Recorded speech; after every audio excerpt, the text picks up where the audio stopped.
Kabuuan na ng alaga ko at excited na talaga ako makita ang mga chikiting. Ang laki na ng tiyan at matigas. Sa pagkakaalam ko, pag ganyan daw ay malapit na mga anak.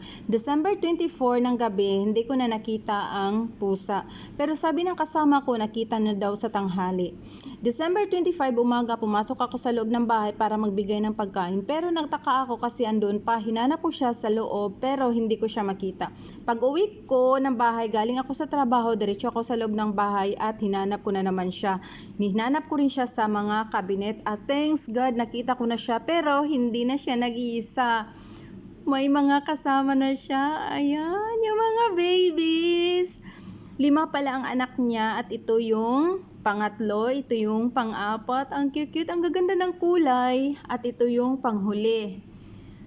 5. Tapos, dali-dali kong nilipat sa carrier para ilagay ko sa cage. Kasi hindi safety dito sa loob ng bahay. Ililipat ko siya sa room ko kasi doon tahimik.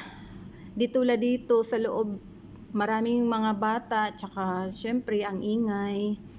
Ayan, sobrang excited na ako dyan. At ito na, tara, nasa cage na sila. Ang cute sila dyan at sinasara ko yung pinto kasi nagsiselos yung mga dalawa ko ding alaga. So, ayan na po yung mga bago kong mga babies. Ilang buwan din na hinintay ko. Ang taba ng mga anak niya, ang lulusog. Pinakain ko na si Mami kasi alam kong gutom na gutom siya. 2 days din siyang walang kain. At nilapit ko sa kanya yung plate niya kasi hindi siya makatayo. Ayan kasi dumididi yung mga anak niya. Ayan. Kain lang, mamis. Magpakabusog ka. Kasi may dumidede na sa'yo. Ayan guys. Ito gusto ko. Pero hindi siya talaga totally pure black kasi may halo siyang parang gray.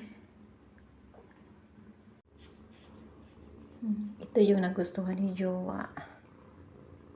Ang cute talaga. Ang ganda ng kulay. At ito din. Nagkukyutan din ako. Diba?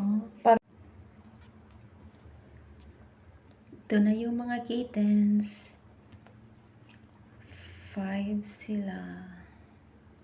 Ang cute, ang cute nila. Promise. Thank you for watching guys. God bless.